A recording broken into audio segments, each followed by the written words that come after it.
Globalne dionice su u ožujku nastavile pozitivna kretanja unatoč rastu kamatnih stopa, pri čemu je američko tržište ostvarilo prinos od oko 4%, dok je europsko bilo nešto bolje sa skokom od gotovo 6%. Pritom je važno napomenuti da se rast kamatnih stopa najviše reflektirao na brzo rastuće tehnološke dionice, pa je tako američki Nasdaq mjesec završio tek blago iznad nule.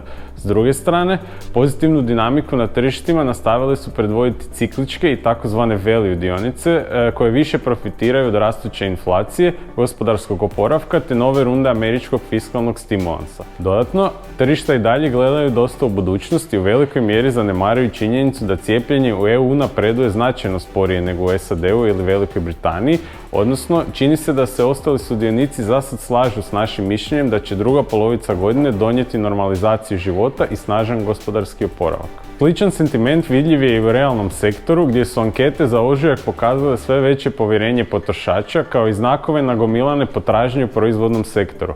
Ipak, uslužni sektor još uvijek zaostaje, budući da je ovisan o razvoju epidemioloških mjera.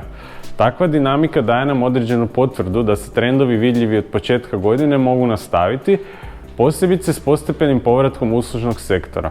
U skladu s time, ostajemo pozitivni te da zadržavamo snažniju izloženost cikličkim i value sektorima, ali istovremeno kombiniramo s tehnološkim sektorom gdje i dalje vidimo potencijal dugoročnog rasta. Izloženost tehnološkom sektoru dodatno služi i kao oblik zaštite od ključnog rizika, a to je razbuktavanje pandemije tijekom ljeta i jeseni.